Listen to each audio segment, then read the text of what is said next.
ಉತ್ತರ ಕರ್ನಾಟಕದ ಆರಾಧ್ಯ ದೈವವೆಂದು ಭಕ್ತರು ನಂಬುವ ಸಿದ್ಧಾರೂಢ ಸ್ವಾಮೀಜಿಯವರ ಜಾತ್ರಾ ಸಂಭ್ರಮವು ಹುಬ್ಬಳ್ಳಿಯಲ್ಲಿ ಅದ್ಧೂರಿಯಾಗಿ ನೆರವೇರಿತು.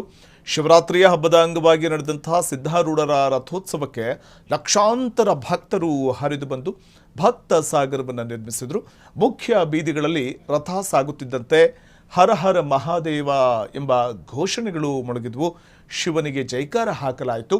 ಭಕ್ತರು ರಥದತ್ತ ಉತ್ತತ್ತಿ, ಬಾಳೆಹಣ್ಣು, ನಿಂಬೆಹಣ್ಣು ಎಸೆದು ತಮ್ಮ ಭಕ್ತಿಯನ್ನು ಸಮರ್ಪಣೆ ಮಾಡಿದ್ರು. ರಥದ ಮುಂದೆ ಓಂ ನಮಃ ಶಿವಾಯ ಜಪದ ನಡುವೆ ಭಾವಭರಿತ ವಾತಾವರಣ ನಿರ್ಮಾಣ ಆಗಿತ್ತಲ್ಲಿ. ರಾಜ್ಯದ ವಿವಿಧ ಭಾಗಗಳಿಂದ ಮಾತ್ರವಲ್ಲದೆ ಹೊರ ರಾಜ್ಯಗಳಿಂದಲೂ ಅಸಂಖ್ಯಾತ ಭಕ್ತರು ಆಗಮಿಸಿ ಶ್ರೀ ಸಿದ್ಧಾರೂಢ ಮಠದಲ್ಲಿ ವಿಶೇಷ ಪೂಜೆಯನ್ನು ಸಲ್ಲಿಸಿ ಇಷ್ಟಾರ್ಥ ಸಿದ್ಧಿಗಾಗಿ ಪ್ರಾರ್ಥನೆಯನ್ನು ಮಾಡಿದ್ರು. ದೃಶ್ಯದಲ್ಲಿ ಕೂಡ ನಾವು ಗಮನಿಸ್ತಾ ಹೋಗಬಹುದು.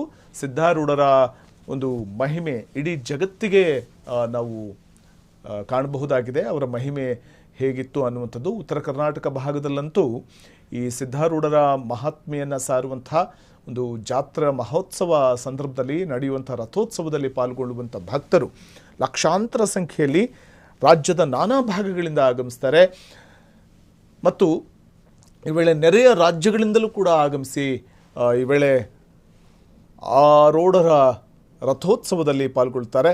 ಮತ್ತು ಇಂತಹ ಸಂದರ್ಭ ನಾನಾ ಭಾಗಗಳಿಂದ ಬರುವಂಥ ಭಕ್ತರು ಸಿದ್ಧಾರೂಢರಿಗೆ ಜಯವಾಗಲಿ ಅಂತ ಘೋಷಣೆ ಕೂಗ್ತಾರೆ. ಹರ ಹರ ಮಹಾದೇವ ಅಂತ ಘೋಷಣೆ ಕೂಗ್ತಾ ಮುಂದೆ ಹೆಜ್ಜೆ ಇಡುವಂಥದ್ದು, ರಥವನ್ನು ಎಳೆಯುವಂಥದ್ದು ನಾವು ನೋಡ್ತೇವೆ. ಹೆಜ್ಜೆ ಇಡೋದಕ್ಕೂ ಸಾಧ್ಯ ಇಲ್ಲ. ಹೆಜ್ಜೆ ಇಡೋದಕ್ಕೂ ಅಲ್ಲಿ ಒಂದು ಸ್ವಲ್ಪನೂ ಜಾಗ ಇರೋದಿಲ್ಲ. ಅಷ್ಟರ ಮಟ್ಟಿಗೆ ಜನಸಾಗರವೇ ನೆರೆಯುತ್ತೆ. ನಾವು ದೃಶ್ಯದಲ್ಲಿ ಗಮನಿಸಿದಾಗ ವೇದ್ಯವಾಗುತ್ತೆ. ಅಪಾರ ಸಂಖ್ಯೆಯಲ್ಲಿ ಸೇರಿರುವಂಥ ಭಕ್ತರು ರಾಜ್ಯ ನೆರೆ ರಾಜ್ಯದಿಂದಲೂ ಆಗಮಿಸಿ ಈ ಒಂದು ರಥೋತ್ಸವದಲ್ಲಿ ಪಾಲ್ಗೊಂಡು ಸಿದ್ಧಾರೂಢರ ಅನುಗ್ರಹಕ್ಕೆ ಪಾತ್ರರಾಗ್ತಾರೆ.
ಕ್ಷಣ ಕ್ಷಣದ ಸುದ್ದಿಗಳಿಗಾಗಿ ಫ್ರೀಡಂ ಟಿವಿ ಸಬ್ಸ್ಕ್ರೈಬ್ ಮಾಡಿ, ಲೈಕ್ ಮಾಡಿ ಹಾಗೂ ಫಾಲೋ ಮಾಡಿ.